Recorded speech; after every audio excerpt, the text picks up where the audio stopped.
All right. Mic check. I'm good. So I'm Max Ceron. CWB Association Welding podcast. Today we have a really cool guest. Welding podcast. The show is about to begin.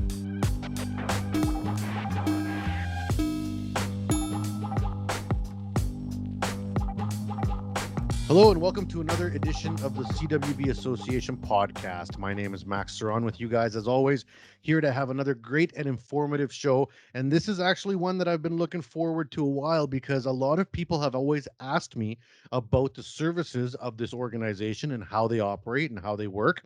And I think I got the right man here to talk about it today. So we have Kent MacDonald from the Ironworkers here representing. So Kent, how are you doing?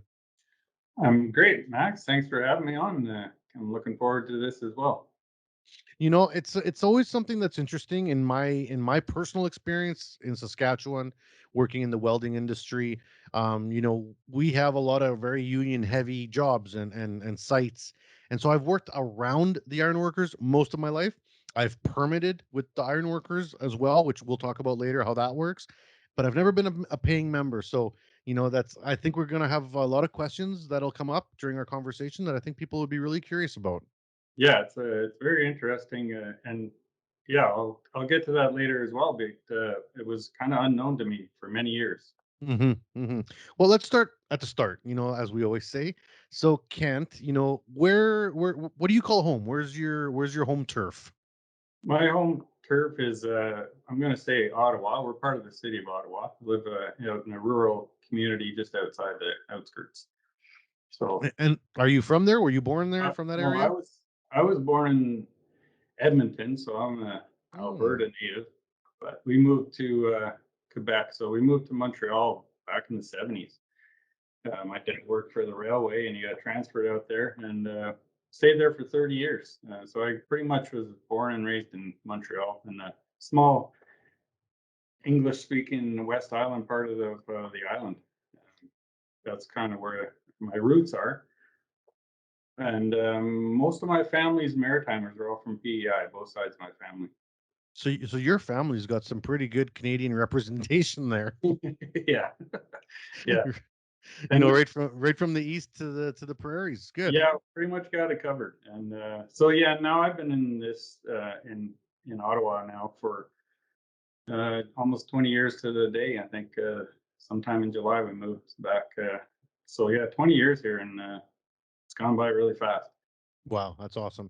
So, as a young person, tell us about kind of your thoughts. Let's take it right to high school. Kent's in high school, 20 years ago. I don't think you were in high school. I don't know how old you are. I think we're around the same age. You know, did Yeah, did you 50. know you were going to get into ironworking as a young person, or what was kind of like your first career path? So no, I definitely didn't know anything about ironworking, which is coincidentally something that we try to rectify all the time and get more people in high school aware of the Mhm. trade. Because so for me, it was an ongoing interest. I always followed my dad. I was tied to his hip whenever he was fixing or repairing something. He's an electrical engineer by trade, but growing up on a farm, he learns everything. You have to know everything, right? So I always followed him around, and as far as anything mechanical or to do with hands-on kind of work, that's what I wanted to do. But I stayed in the academic stream in high school. That was where I was encouraged to go, let's say, by mom and dad. And also, I never really got to do the shop classes in that as much as I wanted to. I heard about guys coming out of shop class saying, "Yeah, we're doing welding today. It's so cool." And I'm like, "Oh man, that's what I want to do. How do I get in there?" So for me, growing up in high school, I had summer jobs cutting grass and doing this and that, and I saved up enough money and went and I bought one of these little buzz box welders from Canadian Tire. That was my whole summer Mhm. wages for that, and there was no piece of metal safe after that. Everything got everything just got stuck together or stuck to something else. Everything turns into a hammer. Oh yeah, yeah. So it was a I don't know, kind of something that I just always wanted to do. And from the first time I started scratching an electrode on steel, I couldn't get enough. So that's where the bug came from, and I literally just went through the manual and taught myself how to. I'm not even gonna say how to weld because it was so bad, but whatever I lacked in quality, I made up for in quantity. So And so that's so kind of where I got started, anyhow. so were you at that point out of high school? You said you went the academic, or did you go to university? I went into I did the CJEP in Quebec, so I took Okay. pure and applied sciences and got a pretty healthy background in physics and chemistry, mathematics, and all that. Hmm. Especially the physics part, that just stuff that stuck through for my whole career. But even then, all the welding and trades that I did was just dabbling, fixing my own stuff, building things outside of school. Um, and then, yeah, it ended after college. I took another trade, a couple of years in a trade. It was like a pre-engineering course. So Okay. I learned a lot of metallurgy and, shop class there. In that, there was things like lathe work and machine tools. So there was a lot of really interesting stuff there, but the urge to get back to work with my hands always kind of won out. So I ended up starting work back then. Uh, right out of the college, I worked as a natural gas installer. So that was Okay. my first trade, was a natural gas technician. Got a license in that, and I worked in that for 10 years. And throughout those 10 years, because I taught myself to weld as a youngster, I welded like constantly in those 10 years. I was an installer, so we were always welding brackets here and Hmm. brackets, Clamps and hangers. Yeah. you name it. Yeah, we welded pretty steady for that line of work. So it served me well to get that little buzz box. Made a lot of money. I just had a conversation with someone this morning about, small buzz boxes and little welding units, because in today's age with technology, the access to that equipment is super great. Like, I'm going to do a shameless plug here, but there's a Canadian company called Kicking Horse. People probably haven't heard of. They're a new little company, and they do little setups. Like, you can go to Kicking Horse's website and find a welder for like $200, gasless flux core, runs on 110.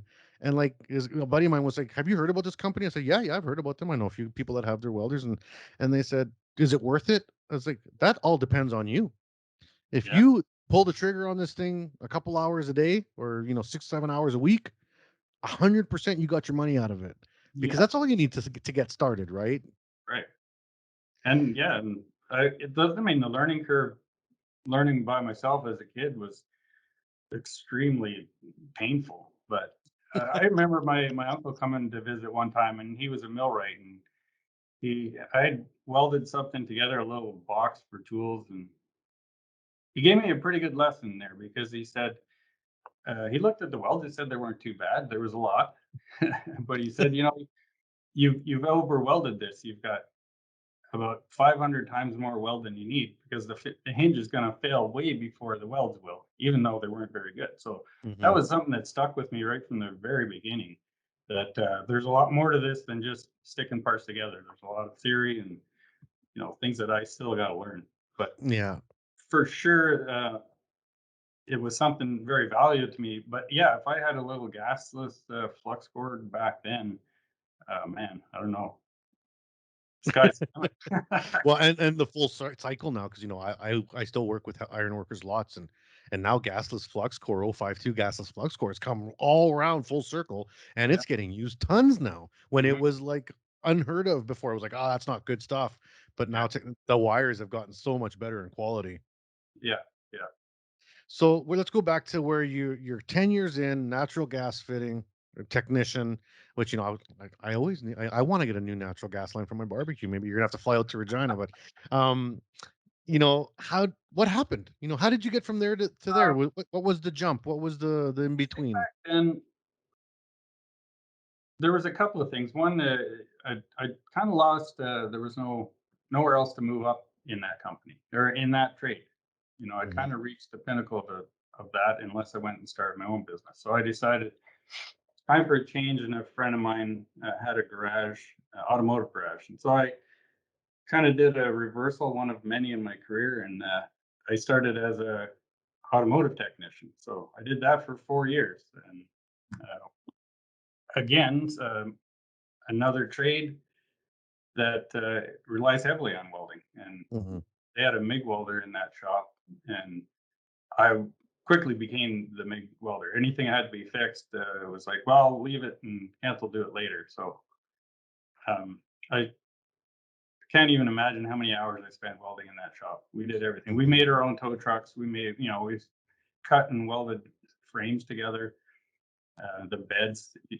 We made entire tow truck lifting equipment out of that from that little shop.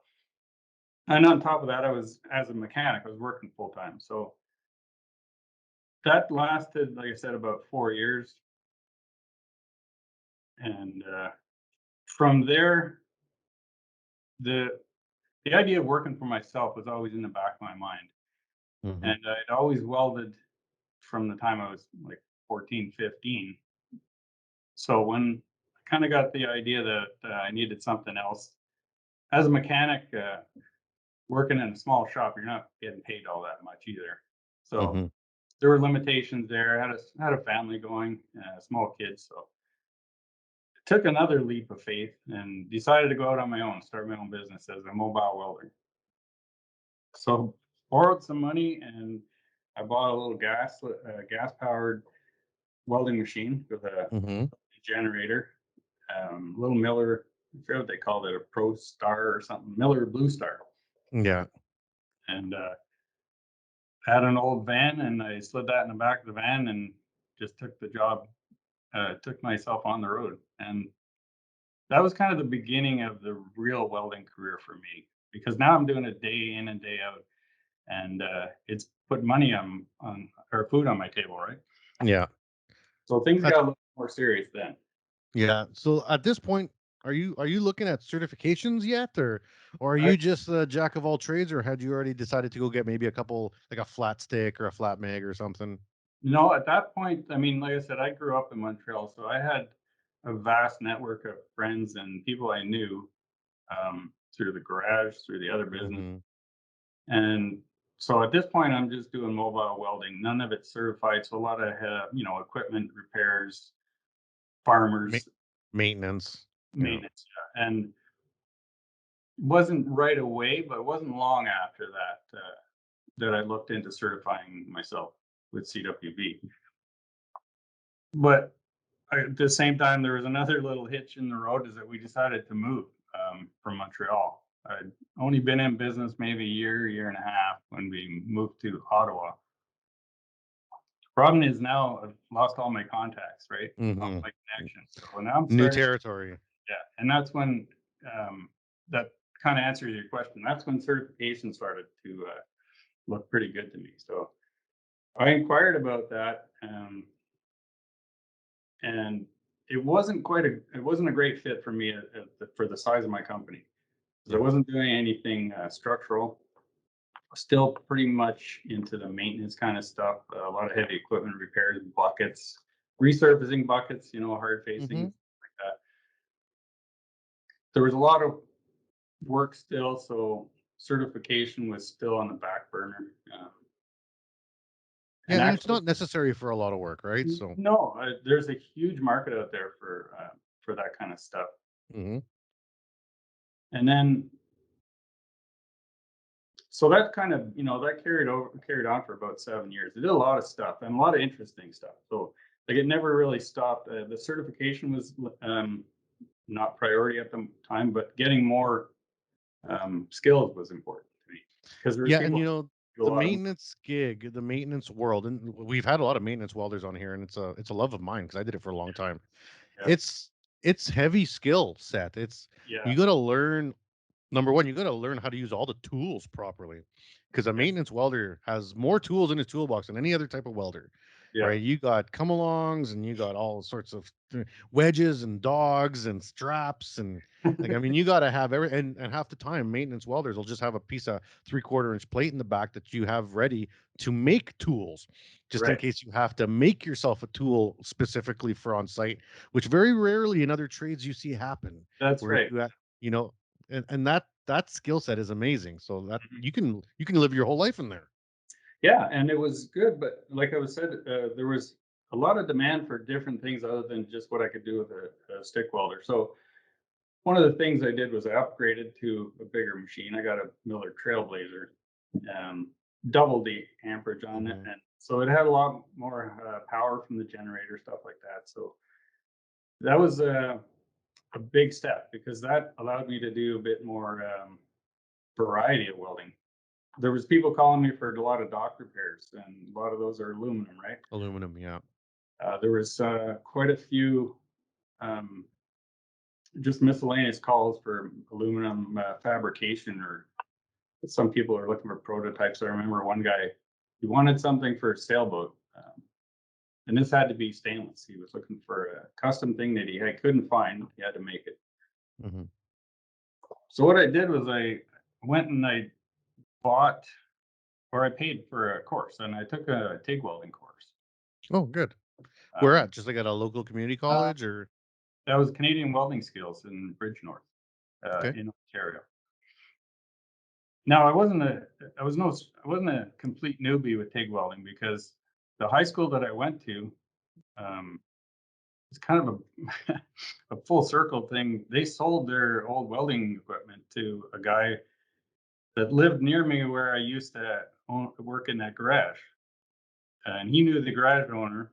I didn't know him, but one thing led to another. He bought the old TIG welding machine. It was a massive 600-volt Canox.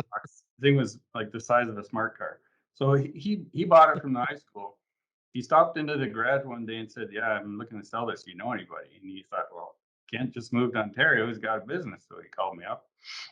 Long story short, I went and picked it up and brought it home and started TIG welding. Again, no piece of metal was safe. I was so that so now I've got this massive thing in my shop, but it's kind of works, doesn't work. The high frequency was there, but it was all in its infancy from the vintage of that machine. Mm-hmm.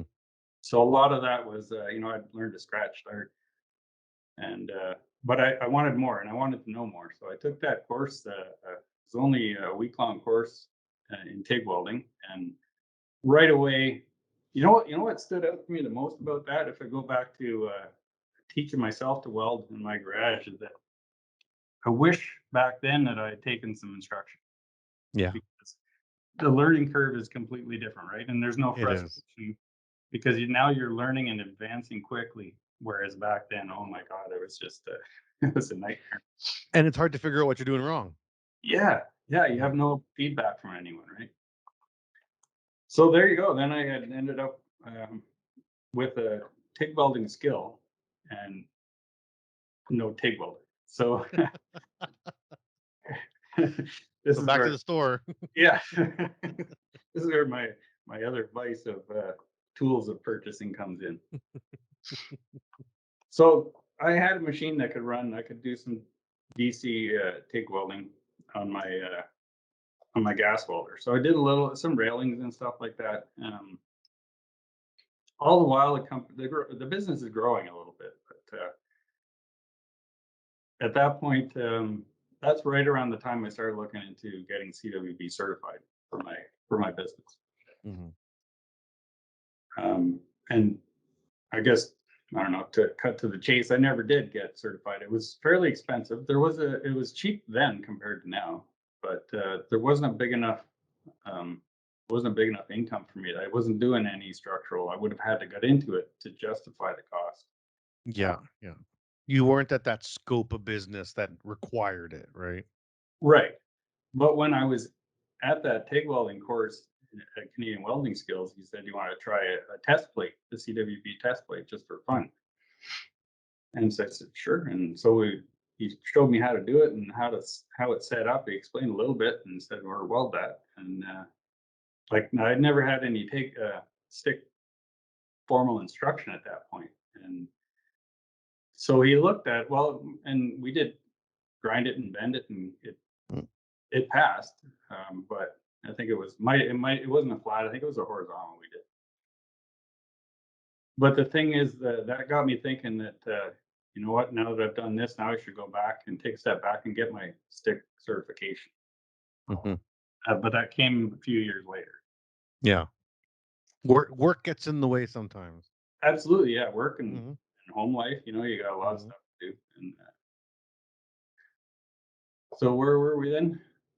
So you're coming out. You have your business. You've been running for a while. You were looking at buying a new Tig machine. Yes. So at this point, there was a couple of jobs that actually justified it, Mhm. and so I went ahead and bought again Miller Dynasty. Yeah, those are great machines. Yeah, and Mm. spared no expense at that point. Like No, there was enough money going around and a lot of work, so I decided let's go for the gusto and got what came with a cooler, and it was pretty much top of the line, everything I yeah. needed. And And you got full wave control, square, flat, curve, frequency, pre-pulse, post-pulse. You got all the toys there. yeah, there's stuff there that I still don't know how to use, but that opened up a lot of doors, and it's what I wanted, what I was looking for back when I said I needed a little bit more. I wanted more skills in this welding industry, and I think anybody you talk to who's done both TIG or stick, they're night and day, right? They're different. Hmm. If you want to go weld in your Sunday clothes, you better be TIG welding, but you could do Or like it. my wife says, all my clothes becomes welding clothes sooner or later. Yeah, that's right. It's just a matter of time. Just a matter of time. That's right. So, but that gave me a lot of work in like the prototype industry and people coming in with custom work, which translates into more money for a Hmm. self-employed welder too, right? And it made the work so much more interesting because now I've got a big variety of jobs coming Okay, so now at this point, you can do it all now. You got the TIG, you got the MIG, you got the stick. You can do aluminum, you can do stainless. You've done lots of the maintenance work. You're getting into the custom fab stuff, which is a little bit more polished, a little prettier, a little bit more thought involved. How does this lead into the iron workers? I'm still not seeing, because now like it in. sounds Yeah, like you got a great career. Why would you leave? What's like? I mean, I would expect to be talking to Kent MacDonald Welding right now, yeah, Limited. yeah. And that's where I envisioned it. Hmm. No, and here's the hitch, and this is full disclosure here. Like I had some substance abuse issues. I was still making money and I was still living my life, but Optimal. it wasn't optimal yet. Hmm. So that was kind of a turning point for me. And not only that, but the owning a business is, Hmm. is not the same as being a welder for a living, Oh no, not right? even close.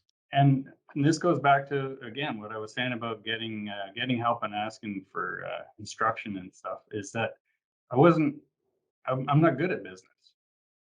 Hmm. I learned in the hard way what I needed to do, but at that point, I'm like 7, 8 years self-employed, and it had taken a toll on me that I just couldn't do it anymore. Like, the fun was gone because Yeah.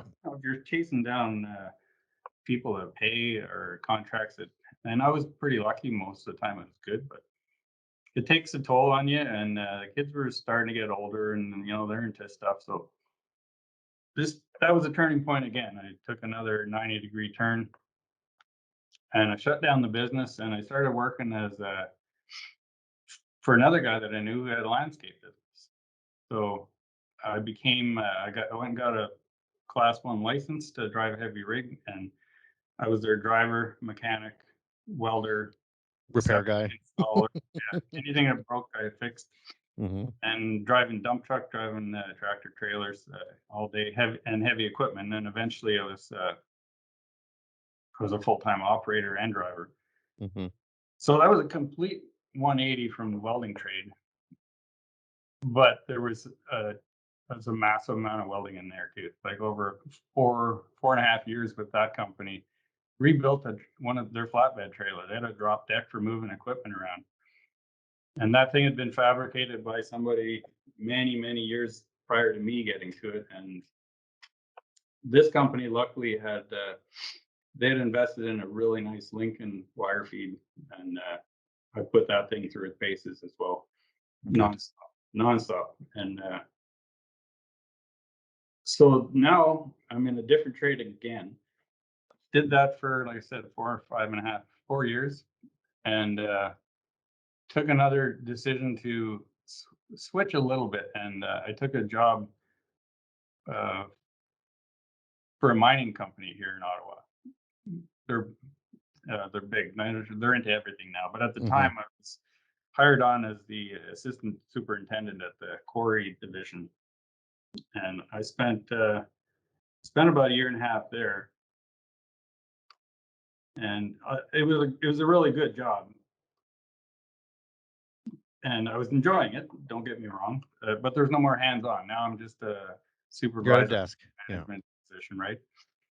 Whole different skill set that I was learning as I went a little bit. And at this, maybe about 2 years before that job, so somewhere in the point where I was in the landscaping, I was playing hockey with a guy, and he said he was an iron worker, and I told him my background, and he said, "Well, if you're a welder, and we're always looking for welders. We're Hmm. real busy right now." So I went in and applied. So this is like 2 years before I'd even worked at that other job. So I got in there and filled out the application, walked away, and then here I Forgot am at about it. this superintendent job, Hmm. working night shift. I'm sitting in my truck at the computer, doing paperwork, and it was. I got a call from the union, the Ironworkers Union, and he said, "Yeah, I got an application here for you. I hear you're looking for work." And I didn't even know what he was talking about. I'd forgotten. So he said, "Yeah, we're looking for work, and you start Monday." And this was like a Tuesday or something. So Hmm. I said, "Well, can I think about it, or can I give my 2 weeks?" He said, "No, you kind of got to let me know now. I'm going through Hmm. applications, and yours will get passed away." And so I said, "All right, I'll go." Took another leap of faith, and I, I called my boss and handed him my keys and left everything. In the truck. Yeah. So there it was. I was beginning my career as an ironworker, and first job was. Oh, you know what? I forgot to tell you about the certification part, and I wanted to get back to that because I always wanted to get my ticket, my CWB ticket. So Yeah. I did. Um, at the time, like I wasn't skilled in it, right? Or sorry, Yeah. schooled in it. I was never showed how to do it. But Hmm. I went and I booked a test anyway, and I practiced as much as I could. I went online, and if you go to the CW website, they show you how to do it now, right? What you're Yeah. getting into. Um, 10 years ago, it was mostly just whatever you could find on a slow dial-up connection on YouTube. So I did all that, and I went and I did the test, and I did all 4 plates, and I failed. I think the vertical, and so I asked another guy who I knew had a ticket if he could come by and show me, what am I doing wrong. Spent a couple hours with me. I realized that some of the dumb things that I was doing that I just never knew. Hmm. Went back and I redid the test and passed. So I ended up now with a 4-position structural ticket, which, um, fast This forward 2 years later, if I hadn't done that, I would not have gotten that call. That's right, because you have to have your ticket for the ironworkers. Yeah. So my first job, working on a solar farm, welding posts in a field in the middle of summer, um, just welding nonstop all day underneath the hot sun. I And love that. That sounds loved every minute. fantastic. Yeah. I loved every minute of it. It was so good. Hmm. And so like I pretty much found my calling at that point. People ask me like, how do you like this job? It's the best job I ever did. Yeah. All right. So Well, this is a great time to take a break. We went through the first half of the winding road of Mr. Kent MacDonald to get to, and there's a couple of things I want to touch on in the second half of the show here after the commercial break, sure. especially about some of the struggles of business owning. Because a large part of my job now is helping coach people into business, Mhm. people that are great welders that want to start a business, and And that's not that easy. People think it's just an easy step, but it's got a whole set of pitfalls. And then we'll go on with what's going on with the iron workers after that. So stay tuned. Thanks for listening here at the CWB Association podcast. We'll be back right after these messages. And we're back here on the CWB Association podcast. My name is Max Ceron. Today we have Kent MacDonald from the Ironworkers talking to us about his journey and his career. And we had just ended off going through his kind of jumps and twists and turns throughout his career. And you know, it's very interesting because welding is like a fishing hook, and once you're on the line, it's hard to get away from it. You know, many of us, and myself included, have left welding and tried different careers and somehow keep ending back into the welding stream. And one of the things that came up in the first half of the show was business ownership. And, you know, this is something that's very near to my heart. I started my first business, I think I was 24.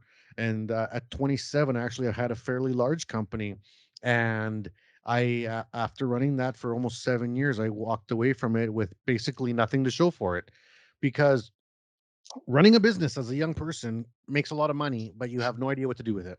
And it's very difficult to manage without some proper training. And people can laugh all they want about people that go to school for business or this and that. And I don't need that. But let me tell you, you kind of do. You kind of do. It's not that easy as just getting a paycheck or quoting a job. There's a lot of in betweens, and you know, Kent, I think you said that earlier. Like even when you spoke a little bit about some of the issues you had in your personal life during that stage of your career, you know, I think that's very common theme for welders, especially young welders. It's something that I try to warn them when they're in school that it's awesome and I'm very proud of you for getting out there at 20, 21 years old and you're starting to make 60, 70, 80 grand a year, but that also has some dangers, right? Yeah, absolutely. And yeah, I totally fell into that trap. The idea of working for myself was always very glamorous. And don't get me wrong, it is. Like Hmm. there were days when you just want to take a day off or go do something else, and you can't. It's up to you if you do it. But yeah, the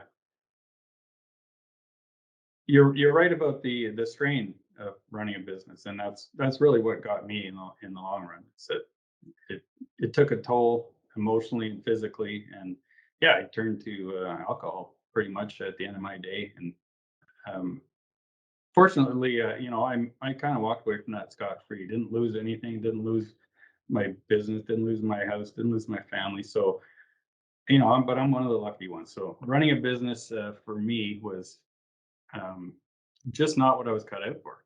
It Yeah. took fun out of the trade for me. And You know. I've seen a lot of other people that are successful, and the Hmm. key or the thing that I always notice is that they've got somebody behind them, whether it's their wife doing the books or a business partner who's good at finance. Yeah. And that's something I never had. So I was doing everything, right? You're doing the sales, you got to go get the job, you got to go do the job, you got to quote it, and it's endless. And It's nonstop. Yeah. yeah, and then you go home and you got to do the books, and Or if you even do the books, because sometimes you're just like, whatever, it yeah, worked out. You just kind of, yeah, I made more than I paid. I came out ahead, whatever. Right. And yeah. that's not the right thing to do. Yeah, and the funny thing is, there's an ample opportunity in high school to learn some of those skills, and especially in CJEP or in college. Um, I had the opportunity to do that, but at the time it wasn't relevant to me, right? Yeah, So, it's not on your radar. And you know, it's funny because like I lost my business, I lost my marriage, and you know, like I was one of those people that had to start over and recheck myself in my career and what the hell I was doing. mhm, And you know, at the end of the day, at the end of your life story, everything's a lesson, right? Everything it has its place, and you learn what you got to learn. I restarted up my business 5 years ago, but as a side business because I don't want to do that full time. I yeah, love building stuff for people. I love designing things, but now it's something I do out of my shop on the side. I have my full time where I have a whole team of people that support me and help me, and I just pick up the work on the side that I like, no pressure, you know, and that brought the love. Like you said, you lost your passion. I did too, but this brought the passion back to me now, where right, it's fun, right? yeah. So that's key, is having somebody. If you don't like doing an aspect and you are an owner, then just pay somebody to do it, and the That's money's right. take care of itself because you'll be Mhm. back to what you like to do. So Mhm. So now let's go to your iron worker career. You came in. I'm trying to do the math here. So I think you're somewhere in your mid 30s, and you kind of jumped into the iron worker stream, and you went out for your first job. Like, did you get signed up right away, or did you just go out as a permit? so I yeah, they hired me up as a probationary member at the beginning. Okay. Um, so so the way it goes is typically you go through an apprenticeship, but because Yeah. I had the welding tickets already, and I had a business, and I had a lot of background, and there was some structural work that I'd subcontracted, so I was working on jobs like that. So I had Hmm. a pretty extensive background in structural. I'm going to say ironworking because that's what I was doing. So they hired me based on that, and then so at this point now I'm probationary member, and I worked, I don't know, say 3 or 4 jobs.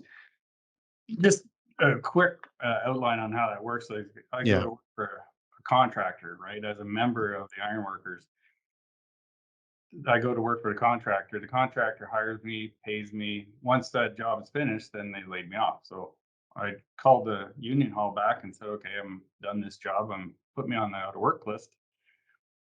And there was a lot of work, and being a welder with a 4 position welding ticket is sought after quite often. So I got hired right away for another job, and that just continued, for the over the years. And at one point, I walked into I go to the ironworker meetings, the union meetings all the time, and they were talking about an apprentice competition that was coming up. And I said, "Well, if you need anybody to help judge, let me know. I've been welding most of my life. I'd love to help." So Hmm. they took me up on that offer, and so I went in and started judging the annual apprentice competitions. And at one point, they were looking for another instructor in the weld shop because we do welding. We had welding on the weekends, so members could come in and they could practice their welding or upgrade their welding skills. So I volunteered for that, and I did that for many years. So I'd work Saturdays and then weeknights twice a week. I'd come in. Had you gotten your red seal in ironworking at this point yet? Yes, I did. Yeah. Okay. Just so Uh, people understand that, just no, no, like like you no, can. it came a little bit later. Oh, okay. Okay. Um, so at this point now I'm instructing and I'm working full time, and so I'd say I can't remember exactly when there I did the red seal, but the typical apprentice would go through the ironworker apprenticeship. They would come in into school here. We have our own training facility here at the hall. They do that and do their schooling, and then at the end, they would write their red seal, right? And so Mm. they go out into the field as a red seal journeyman. So yeah, I had to do mine on my own through what they call a trade equivalency assessment through OCOT. So they look at your history and they check what kind of work you did and who you worked for. They grant you the permission to write the test. And then again, I had to study on my own and do all that behind the scenes work. And then, yeah, so I booked a test, went in and passed that. So at this point, then I was a red seal iron worker. Because you can be an iron worker without a red seal. It's just that you Mhm. can be able to transfer from province to province seamlessly, like a red seal iron worker could. So for the people that are listening, one of the things that I hear lots from people that are curious about the ironworkers is that they ask me like, "Is it all welding?" And it's not. There's quite a few different roles within the ironworker, I guess, stratus or community. What are some of the jobs? Like, what are some of the specific jobs that ironworkers do? Because in my experience, for the groups that I've worked with, I'd say less than half of the group that goes out sometimes is welders. There's all sorts of different type of ironworking that needs to happen. So, what is that? What is the scope of work? Yeah, that is pretty wide and varied for sure. There's We have members that have never welded a day in their lives. They Hmm. They don't know how and they don't want to. But it's for, for the vast majority of the ironworkers, it's probably 50% of your career. Mhm. Um, so you might be on a crew, maybe so ironworkers are putting up steel structures typically. So you might be putting up the steel at a new construction site. So the foundation's been put in, the slab's there, there's anchor bolts sticking up out of the concrete. An erection crew will come in there and they'll erect the entire building. So they're putting up steel. So you got guys that are working with the crane, they're rigging. You got to know your proper rigging techniques. Rig the steel, send it off by crane. The crane drops it over where the guys are working. Maybe they're on the ground, so they're just working with anchoring the main columns in. So at that point, you've got a lot of mechanical abilities required. So you're bolting, torquing. You might have to. There might be a lot of torch cutting, so Mhm. grinding, that sort of stuff. If you're working on the second floor, now you're getting into guys that are working up on the steel, or they're typically nowadays you're in a man lift, so you're working at heights. You might spend your entire 8-hour shift in a man basket on a machine. There's a lot of places where the baskets can't reach, right? So you can't reach where the man lifts, so you climb onto the steel. So you're working on the steel, you're making the connections, the beams get flown in by the crane. You've got to actually, you got to get into position to receive it. So you've got to climb around, and there's a lot of physical work. Get to the point you got to bring the beams in, and sounds simple enough to just connect it, but a lot of times they don't cooperate. So you've got to that's when you take out hammers and levers and pry bars. And at this point now, you're putting in a full day's work at the gym, but you're getting paid for it. So Yeah, I got a pin here given to me from an ironwork friend. It's one of the fancier tools, yeah, uh, the old sputter wrench, and that's how you know you're in the ironworker area, right? that's right. Yeah, and you know what? That's it's how do I put that? That's the glamour part of ironworking. Mhm. Walking around on the steel, uh, 200 feet up or 100 feet up, depending what city you're in. Once you do that, it's kind of like a high that you can't duplicate anywhere else, right? You It is want to, amazing. it's an adrenaline rush like you wouldn't believe. I was, but that's, yeah, like I was gonna say, that's the glamour part, right? Mhm. Um, I was working in a steel mill in Hawkesbury, Ontario. So their steel mill where they smelt steel, and the job was to take out this huge reservoir, a water reservoir that was up at the ceiling of the building. It's 100 feet up to the ceiling.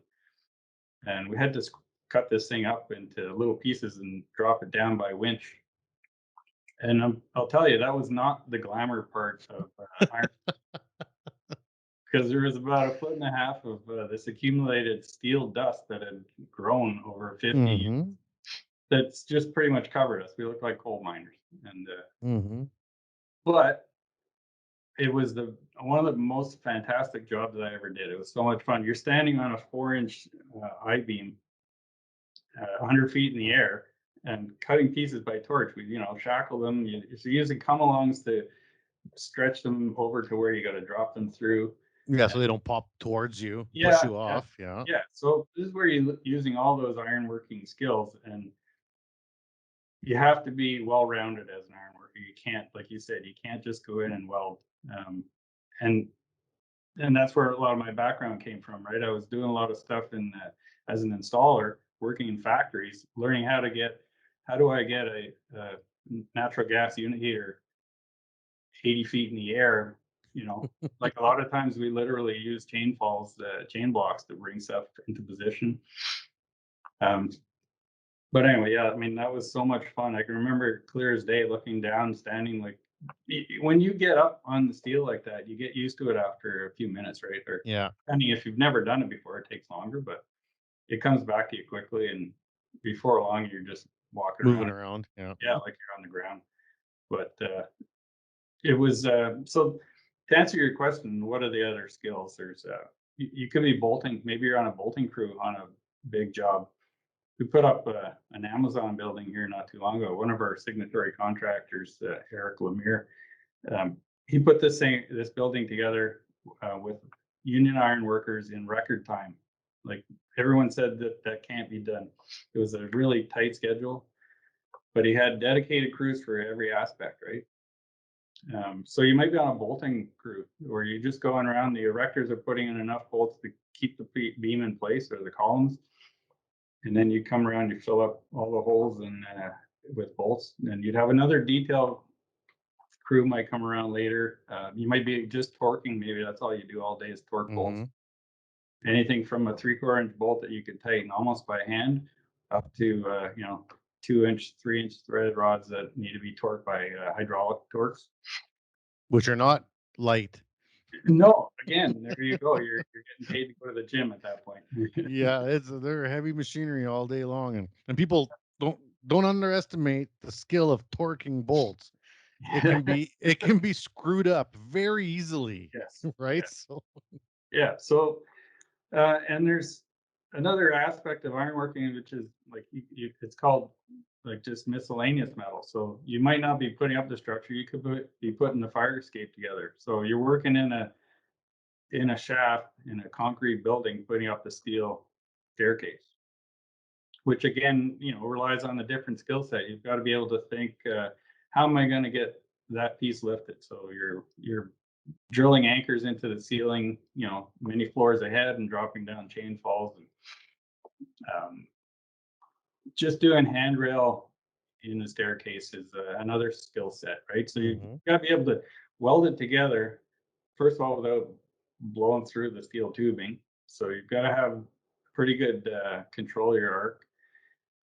Once it's all welded, you got to grind it all smooth that you won't catch your hand on anything.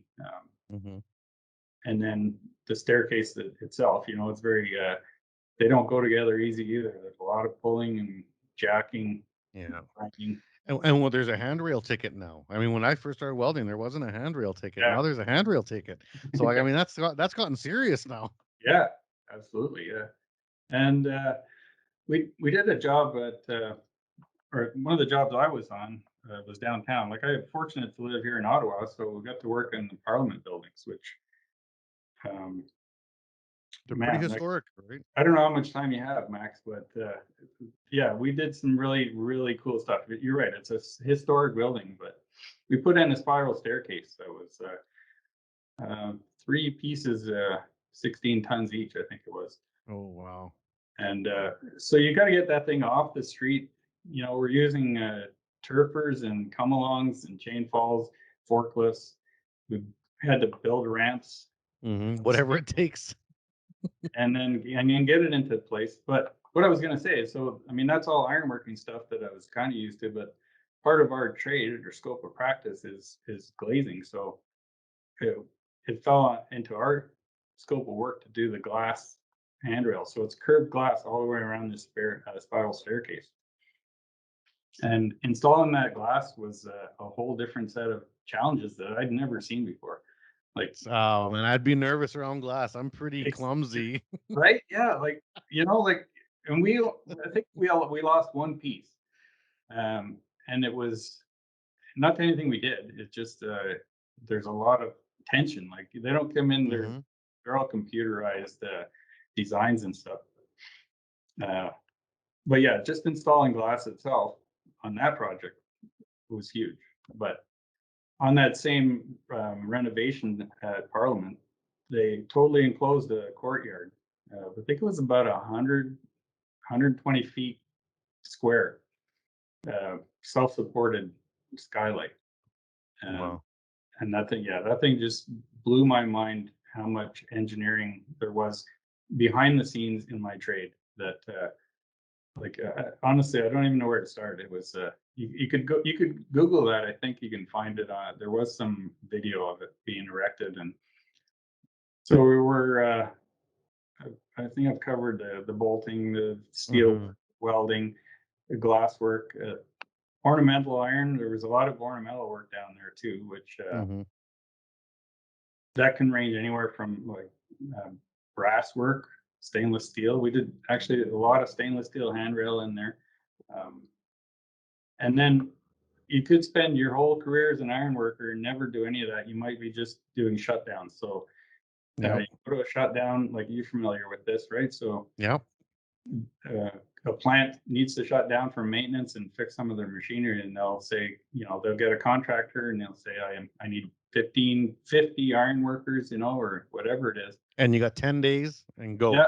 Yeah. So they're long shifts, and yeah, there's iron workers that make a career just chasing shutdowns, and they'll go to wherever they are, and they make a lot of money because Yeah. a lot of it's overtime, right? Because the plant can't stay shut down for too long.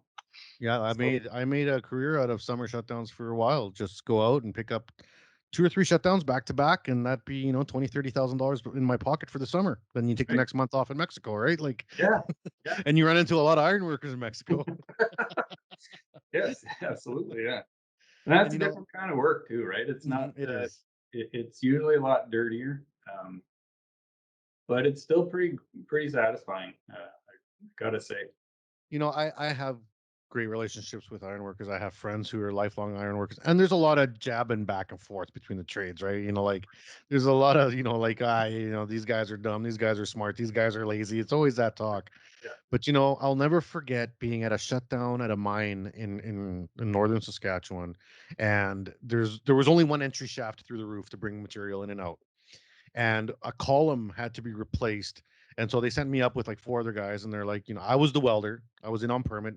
I had my stainless tickets, and having your stainless tickets in Saskatchewan is money for anyone that's listening. You get your all position stainless, you got money with the ironworkers as basically always, because so much of the work we do in Saskatchewan is potash, Yeah. and potash requires lots of stainless work. So I was in there, and they pointed to where the column needed to be pulled out, cut out, and replaced, and it was like 600 feet horizontal to the opening at the other end of the building, and it was like a 40-foot column, and I was thinking, how the hell are they going to drop that column in through this hole over here, and then get it all the way over there? And between the 5 guys I was with, because I was just a welder, when you're the welder in this crew, I'm basically just a helper, right? Because these guys know what they're doing, and I'm just there to help and supply them till they get it into place. And then it's my time to shine as the welder, right? And so I'm just handing them rope, and they got chain blocks and chain falls, and it was like just boom, boom, boom. They just swung this thing like a monkey from column to column to column to column, just like do all the way across, and they had it across probably in 4 hours, and I was blown away, and I was like, that's some serious skill. And some of those guys, like you said, had never welded in their life, but there's no way I would have been able to figure out that. That's hundreds of years of experience, through the trade being handed down to where they didn't even think about it. Oh yeah, just put it in here and start hooking it up, and then just boom, boom, just sliding it across. And you're like going in between machinery and under things and over things, and I was very impressed. I was very impressed. Yeah. We did some work in the LRT tunnel recently in Ottawa because we tunneled underneath the city here, Mhm. and I would imagine that's a lot like what you're talking, because I remember we did have to bring some beams in through the openings, and yeah, you have to get very creative, which and that is the kind of stuff I really miss. Like Mhm. I'm in the office full time now, so I miss that stuff on a daily basis. So let's talk about what you're doing right now. We only got about 10 minutes or so we're gonna have to wrap this up pretty quick. But what's your role right now, Kent? Like, what do you do for the ironworkers now? And explain to people what that is. My my job title here now is the Apprenticeship and Training Coordinator and Vice President. And the Vice President one is um, that's just a title. The real meat and potatoes of what I do is the Apprenticeship and Training Coordinator. So, and that's the thing that I really, I mean, I devote all my time and energy to. So part of what keeps us going, obviously, we have members that retire on every year, right? They Hmm. have had enough and they move on. And with a great pension, by the way, for the people that are listening. Yes, yes, very good. Mhm. You're set. So we have to hire on a steady basis, and when work picks up, we might have to hire in a hurry. So the apprentice comes in, their applicants come in all the time looking for work, and I have a steady supply of people to choose from. And we pick the best candidates we can to start the apprenticeship, which, insider information here, if you have a welding ticket, you're at the top of the list. Mhm. And my job is to keep the apprentices moving through the system and keep our apprenticeship numbers high enough to offset the retiring members. And and I would like to touch on that for a little bit. So that's my job in a nutshell, is Mhm. coordinating, right? On top of that, there's the journeyman upgrade courses. If guys got to come in and upgrade their weld skills or take man lift or forklift or mobile crane training, I schedule all that too. But for somebody who's listening and they want to know how to get in here, yes, having a welding ticket is good. If you don't have one, we'd still take applicants. They'll come in and I'll take their information. Let's say they get hired. We put them in the apprenticeship. They get registered with the ministry here in Ontario, which is mandatory. They become a member of the College of Trades here in Ontario, which looks after all of the trades. And they work for a year, and then once they're done their first year on the job, they come in here and go to school for 2 months. Spend 2 months in here, and we got all the toys in there. Like we spend so much money investing, and with government support too, we get a lot of help from the government. We have everything they would need to study the whole trade in here, and they get hands-on learning and theory learning in the classroom. Then they go back to work for a year, come back. They do that 3 terms of school here, and then at the end of the 3rd term, we book a red seal test for them. They write their red seal test, and then they're on their way. They're full journeyman at that point. Mhm. And for the people that are listening that don't know, the journeyman iron worker or journey person iron worker test is also has crossover with the welding and pipe fitting and boiler makers and millwrights. So there's a requirement, I believe, 5,400 hours through schooling for the iron workers. And correct me if I'm wrong. I think it's 5,400 hours. It's 6,000 here. Is it? But Okay, so in Saskatchewan, I think it's 54. Yeah. But whatever it is, if you then decide to go to welding, I think it's like 1,000 hours gets knocked off towards the next one. There's agreements in between. Yeah, it varies It from varies. Yeah. province. Like you wouldn't be able to do that here. You'd have to write an equivalency first, but then you could get some credit. What was I was just going to say, the wages are good too. Like I think starting wage is like 24, 25, 26. Oh yeah, I was going to say that there is actually 2 sides to our trade. So I don't really associate it with welding too much, but the reinforcing iron worker in Ontario is a separate trade, but it's still part of our union. So you could be either one or the other.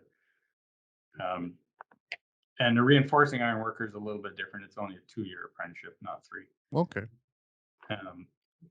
But yeah, you're right. There's a lot of crossover amongst all the trades as far as the skills go. Yeah. And do they have to have someone, vouch for them? Because that's something people have said, you have to have a registered member vouch for you to become a paying member. Is that necessary? Is that a thing? No, it's not. Not here. Not in our trade anyway. Not in the iron workers. Okay. It helps. That's for sure. But no, you don't have to. If you I'd say Just maybe go sign up, right? 1 or 2% maybe are referred by another iron worker.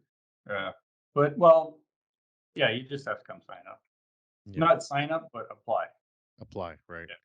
And then what about travel? That's always the fear. And I mean, I always tell young persons, if you want to make it, you got to be willing to travel, right? I mean, that's what I had to do, and I had a family very young, and I know that it's hard. And it might not be for everybody, but what is there a lot of travel in the ironworker gig?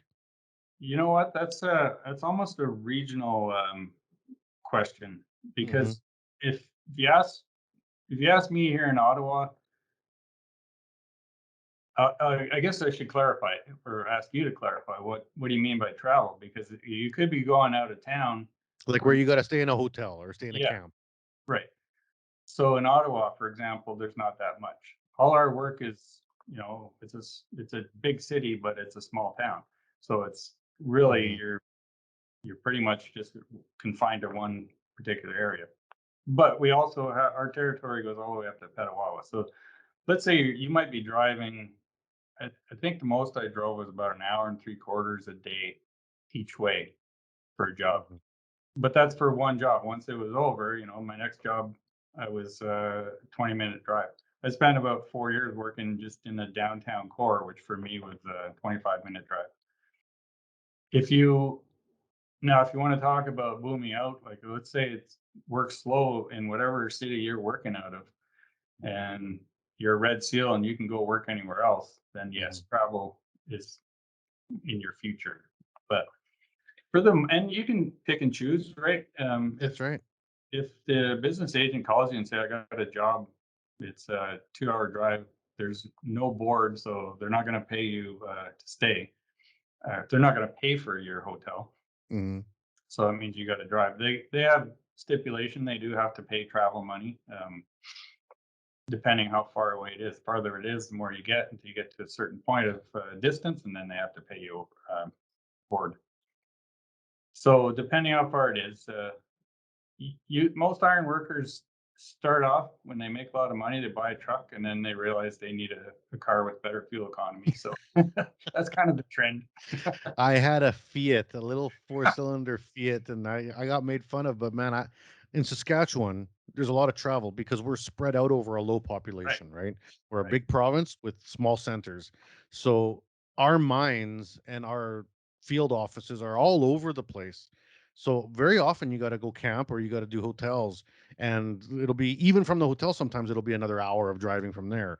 Yeah. So I picked up my little vehicle, and then I learned another lesson about potash mines: is that don't take new cars onto a potash site because that potash will corrode your vehicle in days. Like it looks like 30 years old after a month. So I mean, I spent, except for that one job that was 6 months. I spent most Hmm. of my career just working within a less than an hour's drive. No, good, good. And you know the ability to move between sectors is also fantastic. Like if you like you said, you live in your area, so you live in Ottawa, and you just wake up with your family and say, you know what, I'd like to live in Vancouver, which is a beautiful city. And moving to a city like Vancouver is very scary when you don't have work. But if you're in a hall, you kind of have a little bit more of a security blanket that the union's kind of backing you, where you can go out there and start picking up work right away, and Yeah, and good work at good pay, and get right on the bubble, right? yeah, absolutely. Yeah, yeah, that's true. We just transferred a young fella. He was 2 years into his apprenticeship. His wife was from Vancouver, I think it was, and so they went out there, and he called the union hall out there, and they found him some work because they were short. You know, rather Mhm. than hire somebody, they want to use existing members, put them to work, and they decided to stay. So he just called, put in for a Good. transfer, and he's living la vida loca right now. Awesome, Kent. Well, we're at the end of the show here.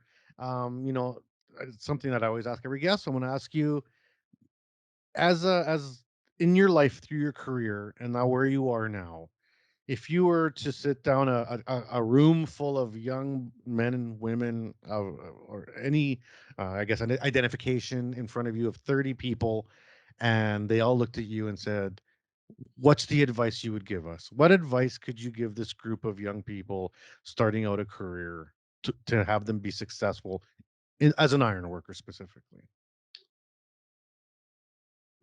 I would say never stop learning.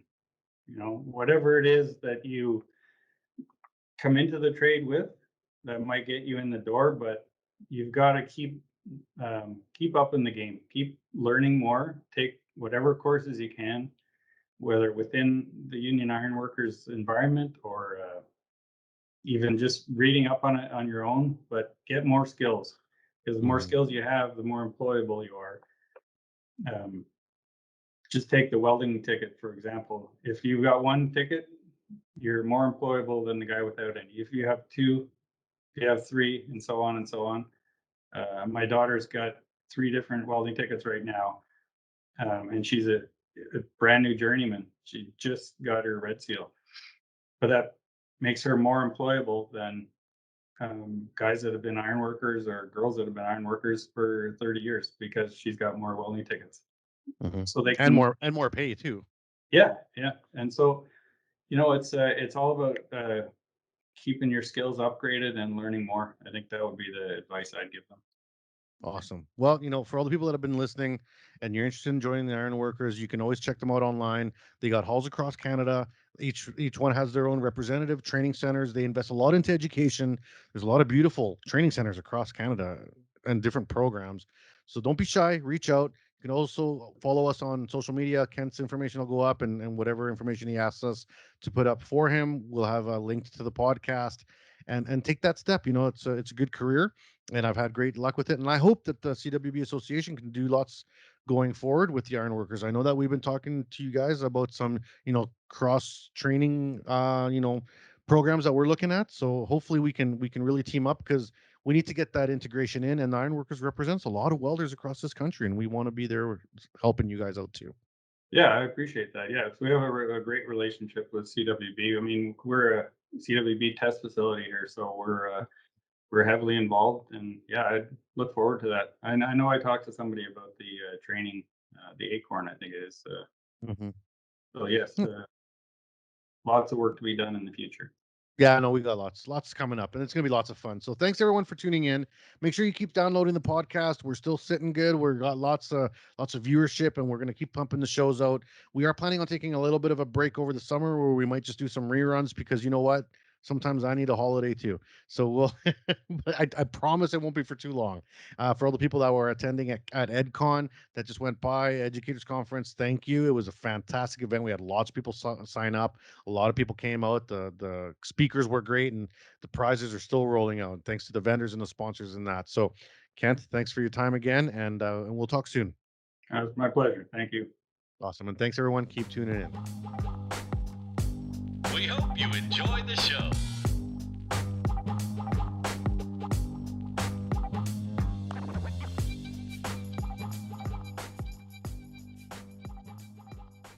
You've been listening to the CWB Association Welding Podcast with Max Ceron. If you enjoyed what you heard today, rate our podcast and visit us at cwbassociation.org to learn more. Feel free to contact us if you have any questions or suggestions on what you'd like to learn about in the future. Produced by the CWB Group and presented by Max Ceron. This podcast serves to educate and connect the welding community. Please subscribe, and thank you for listening.